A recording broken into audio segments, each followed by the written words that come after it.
Hello friends, इस video में मैं आप लोग को बताऊंगी फ़िज़िक्स और scope of physics in science.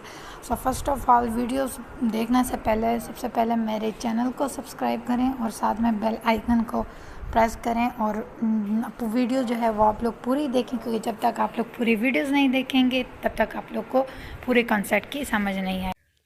Bismillahirrahmanirrahim.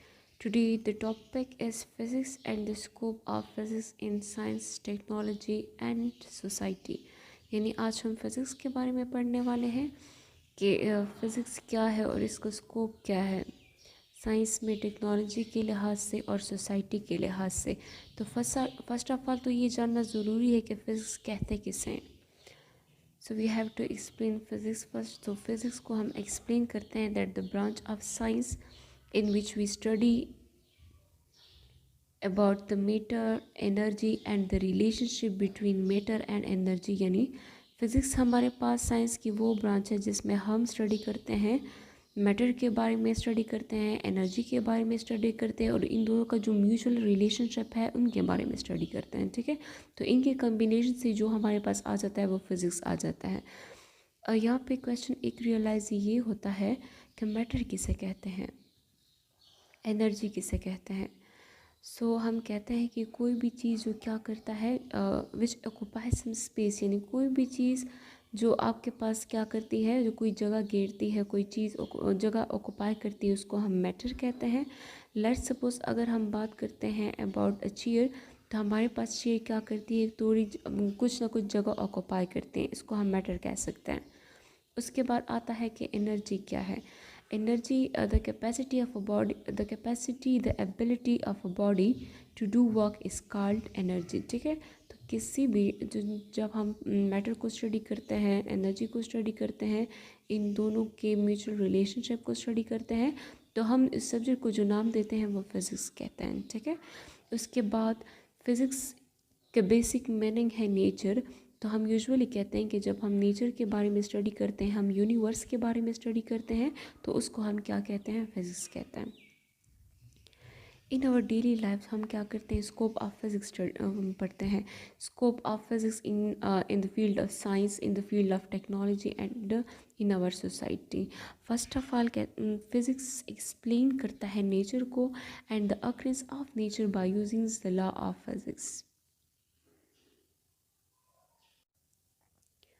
Physics explains the nature and the occurrence of nature by using the laws of physics.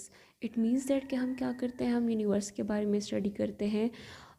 हम लेट्स सपोज अगर हम कोई लॉ लेते हैं, कोई स्पेसिफाई लॉ लेते हैं, अगर मैं यहाँ पे फॉर एग्जांपल लूँ ग्रेविटेशनल लॉ।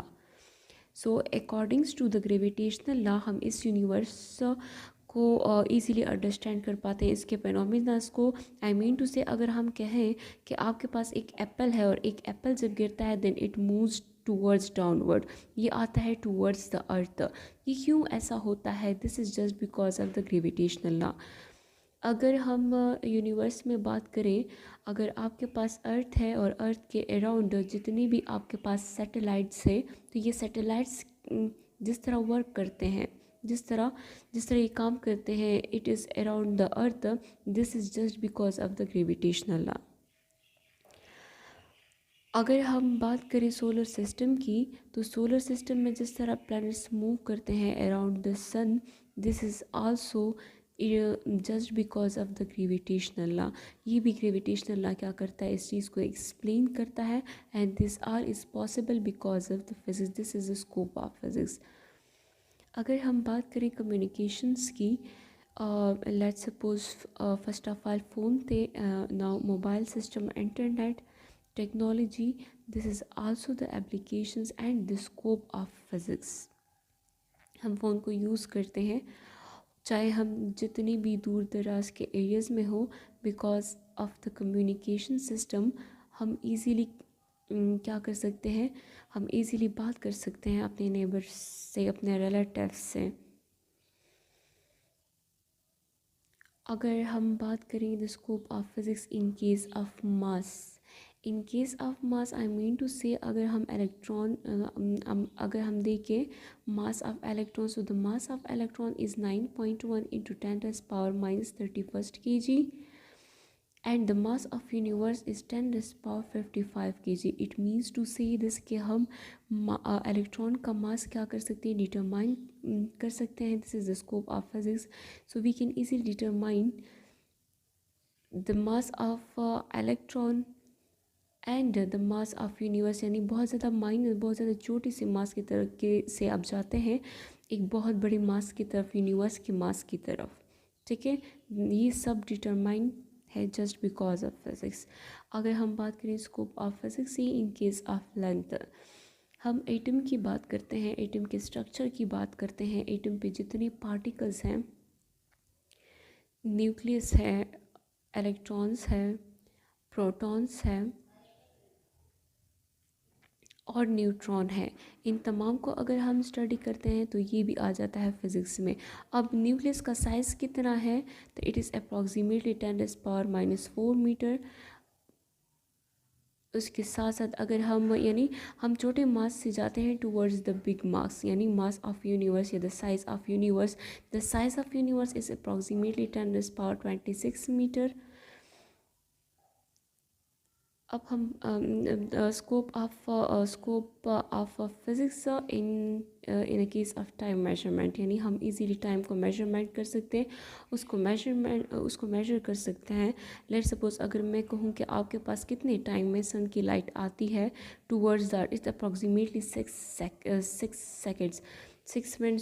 मिनट में क्या करती है आपके पास सन की लाइट आती है टूवर्ड्स द अर्थ। इस तरह अगर हम कंसीडर करें कि आपके पास एक न्यूक्लियस में से लाइट गुजरती है, तो वो कितने टाइम में वो लाइट गुजरती है, तो उन तमाम चीज़ों की मेजरमेंट हम करते हैं। This is also the scope of physics. अब हम बात करेंगे अबाउट द इलेक्ट्रोमैग्नेटिज्म्स, मैक्सवेल्स की इक्वेशंस को यूज़ करके। मैक्सवेल्स की इक्वेशंस को आप जब यूज़ करते हो तो उसके एप्लीकेशंस में इलेक्ट्रोमैग्नेटिज्म्स आ जाता है।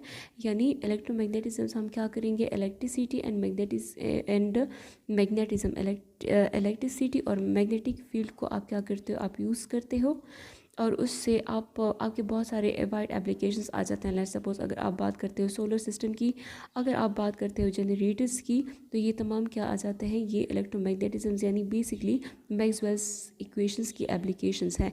उसके अलावा आप बात करते हो रेफ्रिजरेटर की, ये तमाम क्या है, ये फ़िज़िक्स के एप्लीकेशंस हैं। इन्हीं लॉज को यूज़ करके मैक्सवेल्स इक्वेशंस को यूज़ करके ये तमाम प्रैक्टिकल एप्लीकेशंस में आ जाते हैं, जिसका यूज़ बहुत ज़्यादा है हमारे प्रैक्टिकल लाइफ में। अगर आप स्कोप देखो फिज़िक्स की इन केस ऑफ मेडिकल